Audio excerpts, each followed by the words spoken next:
Assalamualaikum warahmatullahi wabarakatuh. Selamat pagi, siang, sore, dan malam bagi teman-teman yang menyaksikan. Pada kali ini saya akan membawakan materi tentang fotosintesis pati. Artinya kita membahas tentang pati yang dihasilkan pada proses fotosintesis. Setelah sebelumnya kita telah belajar tentang pigmen yang bekerja dalam proses fotosintesis. Jadi fotosintesis itu apa sih gitu kan?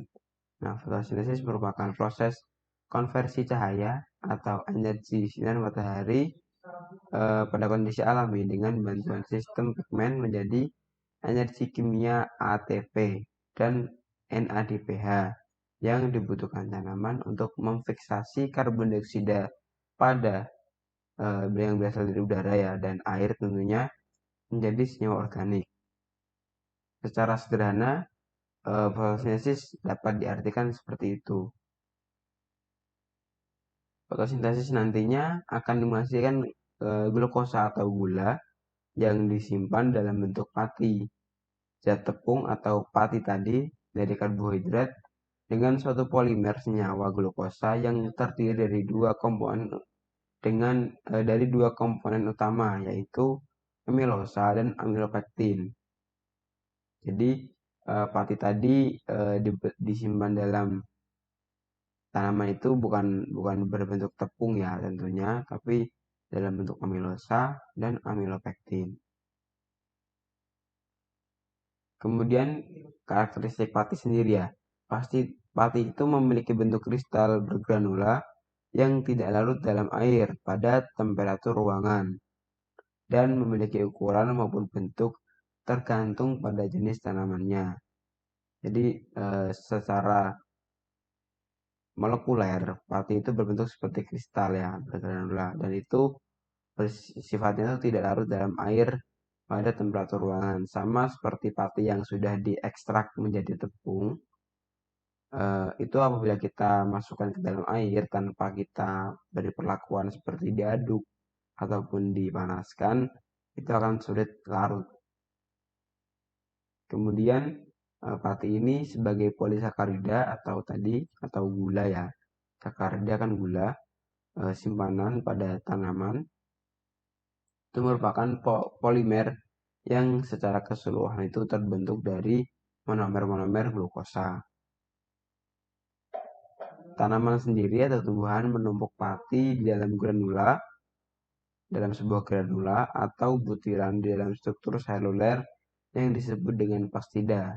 Jadi plastida pada tanaman itu berfungsi untuk menyimpan simpanan pati yang dihasilkan dari proses fotosintesis. Kemudian tumbuhan ini menyimpan kelebihan gula dengan cara mensintesis pati nantinya. Bagi tumbuhan sendiri, pati berfungsi sebagai cadangan makanan. Pati ini juga yang berperan atau yang digunakan tanaman untuk mengisi buah-buah seperti itu. Seperti pada tanaman pangan yang jelas kandungan patinya ya, yang jelas tinggi seperti padi, kemudian gandum,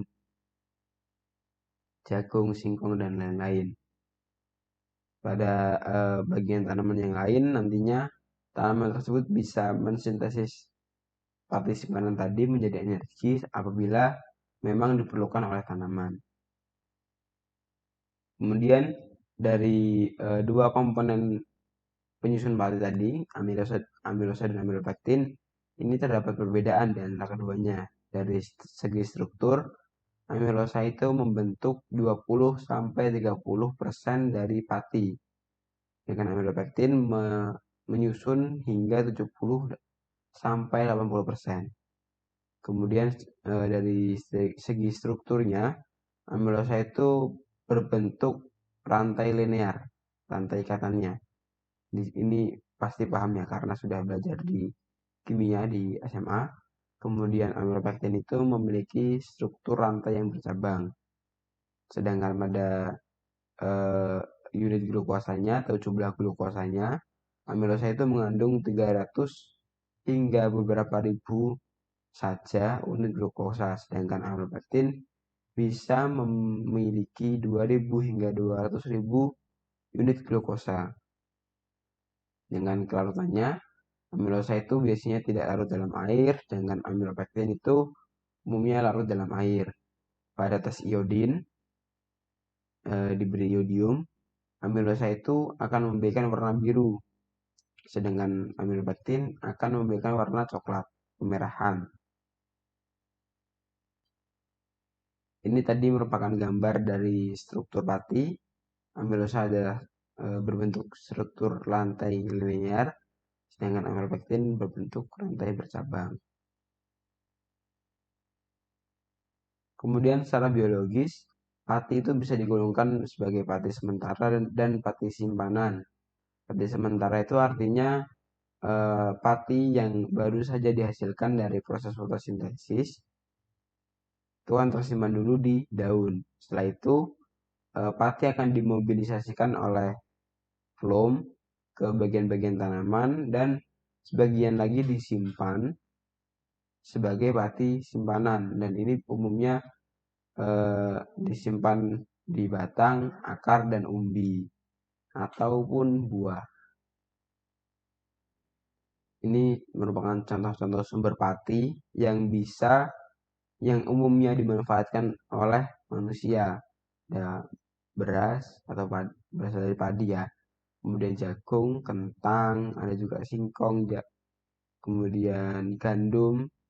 Sumber pati utama dunia itu adalah gandum. Yang kedua baru beras, kemudian jagung. Karena tanaman-tanaman tersebut memang merupakan tanaman pangan yang kandungan karbohidratnya itu cukup tinggi dibanding dengan tanaman seperti buah-buahan, apel, atau sayuran. Kemudian faktor-faktor yang mempengaruhi kadar pati pada tanaman itu ada umur panen optimum masing-masing umbi atau masing-masing tanaman, kemudian kondisi cuaca pada saat panen, kemudian tingkat kemurnian pati saat diproses. Ketiga ini merupakan faktor umum yang mempengaruhi kadar pati yang dihasilkan dari tanaman. Ada banyak faktor lain yang bisa mempengaruhi seperti genetik tanaman, kemudian bagaimana proses budidayanya, bagaimana pemupukannya. Apabila tanaman hanya dibiarkan di lahan tanpa dipupuk dengan jumlah yang optimum tentunya, tentu kadar pati yang dihasilkan akan sedikit. Bisa dilihat dari misalkan hasil panen padi yang diberi pupuk dan yang tidak diberi pupuk, itu kan akan sangat jauh berbeda. Kemudian kondisi serangan hamanya bagaimana, kemudian kondisi cuaca saat panen maupun sebelum panen ya tentunya. Apabila kondisi cuaca itu berubah, maka hasil panen yang dihasilkan juga akan sedikit, dan ini membuktikan atau berkorelasi dengan kandungan pati pada sebuah tanaman. Umumnya tanaman yang menghasilkan pati dalam jumlah tinggi itu adalah tanaman-tanaman yang mempunyai daun yang lebar, karena tanaman dengan daun lebar itu efektivitas dari fotosintesisnya itu tinggi. Maksudnya efektivitas dari serapan cahaya mataharinya tinggi, karena tentunya ini relate dengan materi kemarin tentang kandungan klorofil ya. Tanaman dengan daun lebar pastinya akan memiliki kandungan klorofil yang lebih besar, sehingga fotosintesis yang terjadi di tanaman tersebut jauh lebih tinggi. Seperti misalkan tanaman kentang itu pasti akan memiliki kandungan yang lebih tinggi, kadar pati yang lebih tinggi dibanding dengan padi, karena daun kentang lebih lebar. Kemudian kita langsung masuk ke praktikumnya saja. Tujuannya adalah mempelajari keberadaan pati dalam batang dan daun sebagai hasil fotosintesis. Alat dan bahan yang kita gunakan, untuk alatnya kita ada magnetic stirrer, kemudian ada cawan baterai, ada labu ukur, ada gelas beker. Kemudian untuk bahannya kita gunakan aseton, kemudian batang tanaman ketela pohon, daunnya juga, dan aquades. Cara kerjanya pada batang yang pertama, kita siapkan alat dan bahan dulu, kemudian kita potong ubi kayu sepanjang 15 cm dan kita belah secara membujur. Kemudian kita oleskan larutan iodium atau iodin pada permukaan dalam batang dan kita amati perubahan warna pada permukaan tersebut.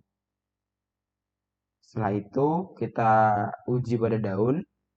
Kita menyiapkan 6 helai daun yang sudah berkembang penuh, daun singkong tentunya, dengan yang masih ada batangnya ya, batang daun singkong. Kemudian daun-daun tersebut kita tempatkan pada 2 gelas piala atau 2 gelas beker ya, yang masing-masing satu gelas itu kita beri 3 helai daun atau 3 tangkai daun tadi, dan dengan sedikit air.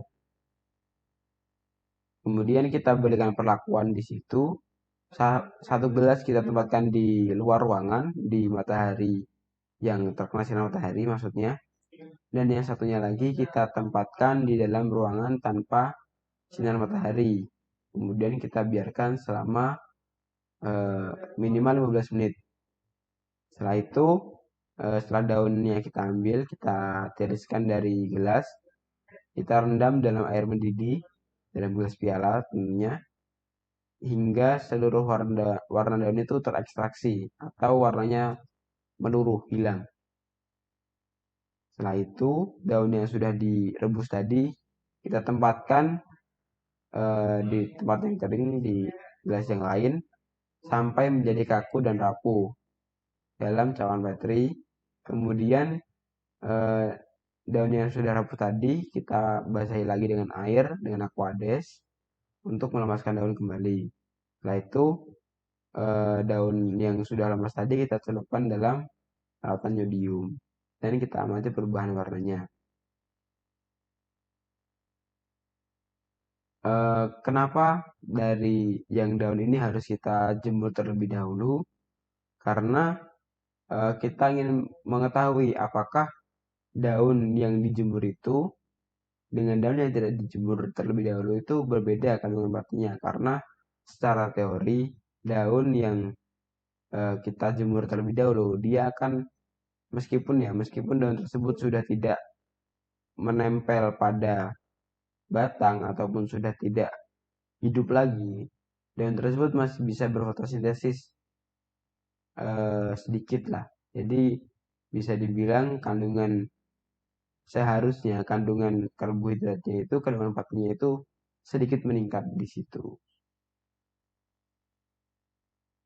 Sekian materi mengenai fotosintesis pati yang dapat saya sampaikan. Kurang lebihnya dari saya mohon maaf. Saya akhiri. Wassalamualaikum warahmatullahi wabarakatuh.